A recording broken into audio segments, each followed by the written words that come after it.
datang di video pembelajaran Bahasa Indonesia.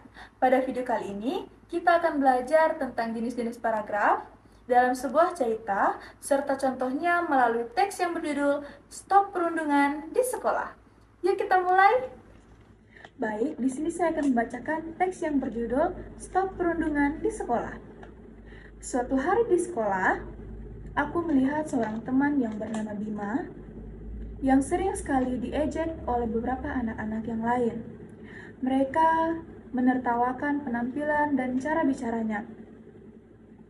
Awalnya, Bima hanya diam, tetapi lama-kelamaan wajahnya terlihat sedih dan ia menjadi pendiam.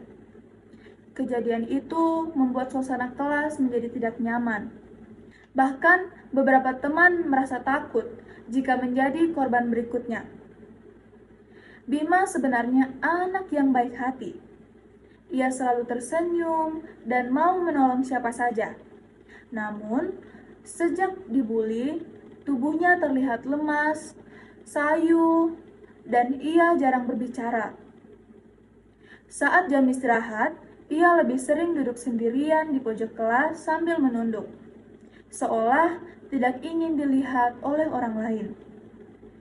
Perundungan adalah tindakan menyakiti orang lain, baik secara fisik, verbal, maupun mental. Dampaknya sangat berbahaya karena bisa menurunkan rasa percaya diri, membuat korban merasa terasingkan, bahkan menyebabkan trauma jangka panjang. Oleh karena itu, sekolah dan teman-teman harus memahami pentingnya mencegah pembulian agar lingkungan belajar menjadi aman dan nyaman. Menurutku, tidak ada alasan untuk membenarkan perundungan. Ada yang beranggapan itu hanya bercanda, tetapi kenyataannya korban merasa sakit hati. Justru, bercanda yang sehat adalah ketika semua orang tertawa bersama-sama, tidak ada yang terluka. Dengan menghentikan perundungan, kita bisa membangun pertemanan yang lebih kuat dan saling menghargai.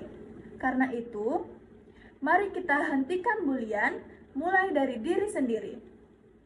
Jangan ikut-ikutan mengejek teman, tetapi jadilah orang yang berani membela kebenaran. Jika melihat ada teman yang dibuli, kita harus menolong dan melaporkannya kepada guru. Dengan begitu, sekolah kita akan menjadi tempat yang aman, penuh persahabatan, dan menyenangkan bagi semuanya. Baiklah, mari kita analisis teks tersebut berdasarkan jenis paragrafnya. Paragraf pertama, yaitu paragraf narasi.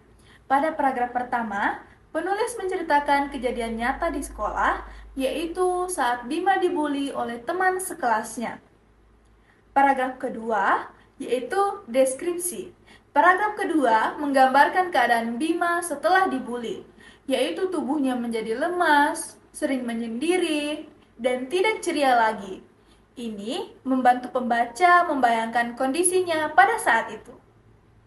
Paragraf ketiga, eksposisi. Paragraf ketiga menjelaskan secara umum tentang apa itu pembulian dan dampaknya bagi korban. Paragraf keempat, yaitu argumentasi. Paragraf keempat berisi pendapat penulis bahwa pembulian tidak dapat dibenarkan meskipun sering dianggap bercanda. Paragraf kelima, yaitu persuasi. Paragraf terakhir mengajak pembaca untuk ikut menghentikan pembulian dan menciptakan lingkungan sekolah yang aman dan nyaman. Lanjut, selain mengenali jenis paragraf, teks ini juga memiliki struktur paragraf yang baik, yaitu yang pertama kesatuan. Setiap paragraf fokus pada satu topik, yaitu stop pembulian. Yang kedua, kepaduan. Antar kalimat saling berhubungan. Yang ketiga, ketuntasan, yaitu gagasan dijelaskan dengan lengkap dari awal hingga solusi.